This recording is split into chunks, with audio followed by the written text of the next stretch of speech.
और उन्होंने अपना बोर्ड लगा दिया मंडे वेडनेसडे फ्राइडे। और ये जो मिले थे उनको लड़के मिले थे रास्ते में, वो भी आने लगे और भी कुछ लड़के लड़कियाँ आने लगे, और ये सब ड्रग्स लेके आते थे।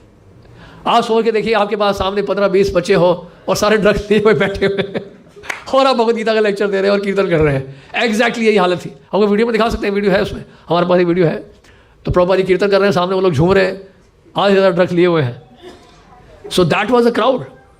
लेकिन आप जानते हैं उनको कैसे चेंज किया? मैं नेचर की बात कर रहे हैं यहाँ पे, कैसे उनको उठाया प्रभुपाद जी।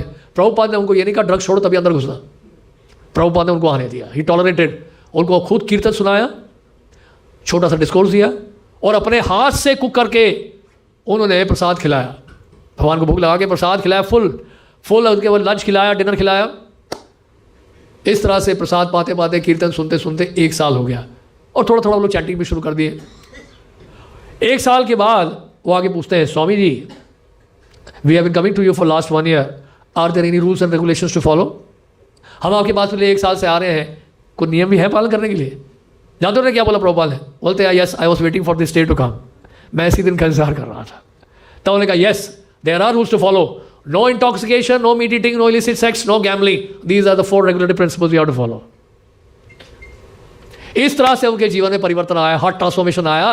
कहने का मतलब है आज के दिन अगर हम समाज सेवा करना चाहते हैं तो समाज सेवा सबसे बड़ी यह होगी अगर आप हृदय में क्रांति ला सके, लोगों की चेतना को सुधार सके। जब चेतना में सुधार आएगा तो समाज अपने आप सुधर जाएगा।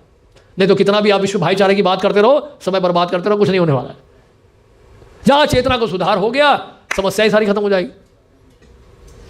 नहीं तो अमेरिका, न्यूयॉर्क तो ऐसा सिटी है कि 8-9 बजे के बाद बाहर नहीं जा सकते हैं, क्राइम इतना है वहां पे। कोई व्यक्ति जो है 8 बजे के बाद बाहर नहीं निकल सकता सड़क पे अकेले। और आज ये तो 70s की बात बता रहे हैं, आज तो भूल जाओ, इतना बुरा हाल है। तो ये क्राइम रेट बढ़ता क्यों है? क्योंकि लोगों की चेतना इतनी कंटामिनेटेड है। तो जहां पे चेतना को कौशल से सुधार होगा और ऑटोमेटिकली आप देखेंगे there will be big change in the society.